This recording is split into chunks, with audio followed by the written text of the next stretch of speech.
English speaking കൺട്രിയിൽ work ചെയ്യുന്ന nurse ആയതുകൊണ്ട് തന്നെ നിങ്ങൾക്ക് ഇംഗ്ലീഷ് റിക്വയർമെൻറ്റ് ന്യൂസിലാൻഡിൻ്റെ കേസ് മാനേജർ വേവ് ചെയ്ത് തരുന്നതാണ്. ടെസ്റ്റ് വേണം എന്നില്ല. പക്ഷേ അവിടെ ഒരു കണ്ടീഷൻ ശ്രദ്ധിക്കേണ്ടത്, നിങ്ങൾ ഈ പറഞ്ഞ കൺട്രീസിൽ വർക്ക് ചെയ്യുന്ന സമയത്ത് അവിടുത്തെ ലൈസൻഷ്യർ എക്സാമിനേഷൻ ക്ലിയർ ചെയ്ത് കഴിഞ്ഞതിന് ശേഷം രജിസ്റ്റേർഡ് നഴ്സായിട്ട് വർക്ക് ചെയ്യാൻ കയറുമ്പോൾ ഇംഗ്ലീഷ് ടെസ്റ്റ് മാൻഡേറ്ററി ആയിട്ട് കൊടുത്തിട്ടുണ്ടാവണം. അങ്ങനെയുള്ള കേസ് ആണെങ്കിൽ ന്യൂസിലാൻഡ് നഴ്സിംഗ് കൗൺസിലിൻ്റെ കേസ് മാനേജർ നിങ്ങൾക്ക് ഇംഗ്ലീഷ് ടെസ്റ്റ് ഇല്ലാതെ തന്നെ ന്യൂസിലൻഡ് എക്സാമായ IQN തിയറി എക്സാമിനേഷനും OSCE പ്രാക്ടിക്കൽ എക്സാമിനേഷനും അറ്റൻഡ് ചെയ്യാനുള്ള എലിജിബിലിറ്റി തരുന്നതാണ്.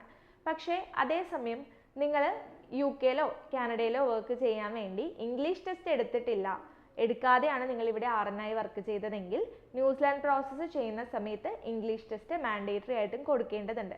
സോ ഇത് നിങ്ങൾ മനസ്സിൽ വെച്ചേക്കുക. ലൈസൻസ് എടുക്കുന്ന സമയത്ത് ഇംഗ്ലീഷ് ടെസ്റ്റ് സബ്മിറ്റ് ചെയ്തിട്ടാണ് നിങ്ങൾ ലൈസൻസ് എടുത്തെങ്കിൽ നിങ്ങൾക്ക് രജിസ്ട്രേഷൻ ചെയ്യുന്ന സമയത്ത് ന്യൂസിലൻഡിൽ സ്കോറിൻ്റെ ആവശ്യം വരുന്നില്ല. അതല്ല, സ്കോർ എടുക്കാതെയാണ് നിങ്ങൾ UK-ലൊക്കെ വർക്ക് ചെയ്യുന്നതെങ്കിൽ അതിന് ഈ ഒരു സ്റ്റേജിലേക്ക് കടക്കുമ്പോൾ നിങ്ങളോട് സ്കോർ അറ്റൻഡ് ചെയ്യാനായിട്ട് കേസ് മാനേജർ ഇൻഫോം ചെയ്യുന്നതായിരിക്കും.